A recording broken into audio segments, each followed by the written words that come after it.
आज हम बात करते हैं संयुक्त परिवार और एकल परिवार के बारे में।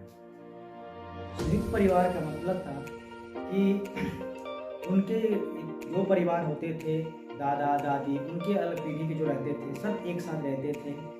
एक रसोई घर हुआ करता था और एक पूजा घर हुआ करता था। और जो भी कार्य करते थे, पुरुष लोग जो करते थे, तो एक दूसरे से डिसीजन लेते थे कि मुझे ये काम करना है। अगर आप आदेश, तो फिर उसका अलग अलग जो है ना व्यू आता था।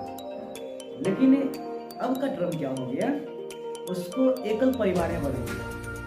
अब बदला कैसे, ये बता रहे हैं। मेन रीजन ये होता है कि किसी कारणवश आप आपस में जो झगड़ रहे हैं, मतलब किसी का हो ना, ऐसा हो नहीं, लेकिन किसी कारणवश आप एक दूसरे से लड़ रहे हैं, उसमें फायदा कौन उठाता है? आपका पड़ोसी। देखिए कैसे उठाता है।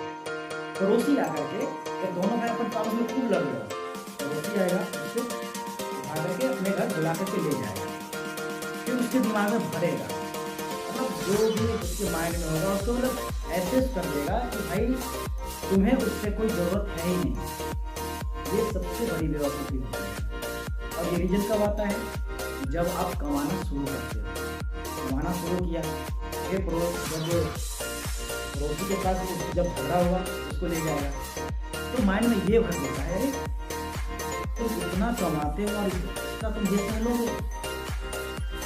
अभी तो दिमाग एक जगह रहता नहीं है, उसके माइंड में ये भर जाता है।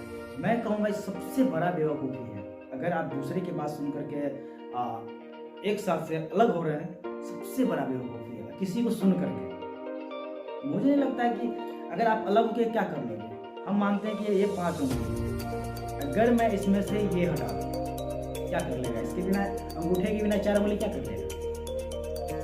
असंभव है। अगर मान लो आप 4 भाई हो, 2 भाई हो, 3 भाई हो, कोई बात नहीं, चारों चार जगह रहने लगे, 10-10 का अगर जो मान लो नमक आती है, 4 जगह आया, आपका 40 रुपये वेस्ट हुआ। आप वहीं पे अगर चारों एक साथ हैं, यानी 5 जो भी हो, वहीं पे आप एक साथ हैं, तो 4 एक साथ में 10 रुपये की नमक है, मेरा बच्चा 10 रुपये रहा है, 30 रुपये, तो बहुत कर लेंगे। लेकिन आप अकेले, हम अकेले क्या करेंगे? 10 रुपये मेरे पास है, मैं उसको रुक नहीं कर पाऊंगा, ऐसे ही होगा। तो रहना, मिल के रहना, ये सबसे जरूरी है। लेकिन आज की जनरेशन को पता नहीं, वो मैरिज के बाद क्या उसके माइंड में फिट हो जाता है, आई डोंट नो, मैं नहीं जानता। फिर उस पर स्टडी कर रहा हूँ भाई ये रीज़न क्या है। भाई तुम शादी के बाद कुछ दिन के बाद, अधिकतर मैं रूरल साइड का मैं स्टडी बताऊँ, जब मैं रूरल साइड गया, स्टडी करा, तो मुझे ये काफ़ी अधिक देखने को मिला। क्योंकि ये जो रूरल साइड में है ना, वहीं संयुक्त परिवार अधिकतर हुआ करता था। लेकिन अब वो भी धीरे धीरे खत्म हो चुका है, क्योंकि हम लोग जो है ना, जितने भी कल्चर है, पश्चिमी सभ्यता को अपनाना शुरू कर दिया, वही कल्चर को ले रहे हैं, भाई अकेला रहना है, ऐसे करना है।